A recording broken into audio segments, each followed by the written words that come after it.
Good evening. Doug Ford announces a massive transit plan for Toronto worth billions of dollars. He's essentially ripping up the city-approved relief line and promising to build one twice the size from Ontario Place to the Science Centre. We begin our team coverage now with a key question. Can the Premier keep his promise and build it better, bigger, faster, and cheaper? For the first time ever, the Ontario government is taking the lead in building new subways in this province. And here it is. Doug Ford's transit vision, including what he calls the crown jewel, a 15-kilometre route for a downtown relief line, except it will now be called the Ontario Line. 6 stops with locations still to be determined, but it will run from the Science Centre to Ontario Place.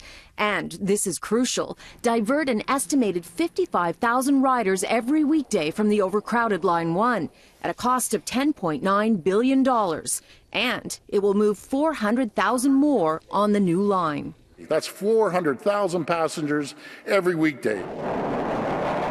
Doug Ford is promising it can be built in 8 years. That's 2 years sooner than the current relief line plan, which is half the length.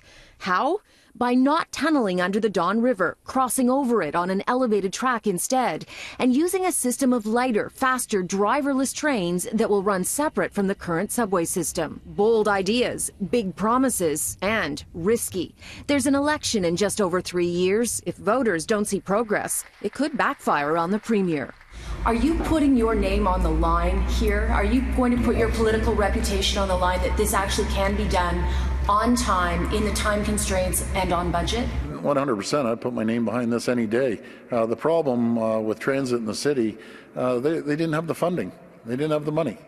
Notably absent from the announcement was Toronto Mayor John Tory, who refused to go today because he was kept in the dark. In fact, he acknowledged he only found out the line would be going to Ontario Place this morning. I know you're still assessing this plan, but on the surface, does it look like it has the potential to be good for the City of Toronto?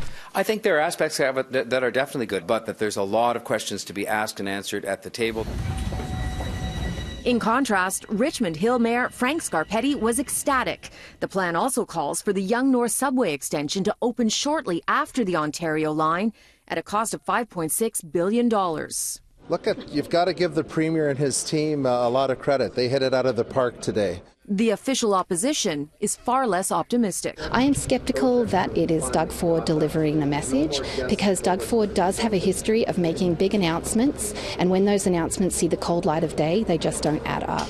Ford's transit plan also calls for a 3-stop Scarborough subway extension to be complete before 2030 at a cost of $5.5 billion, and the Eglinton Crosstown West extension to be finished before 2031 at a cost of $4.7 billion. Add in design and engineering costs, and all 4 plans revealed today come with a combined price tag of $28.5 billion.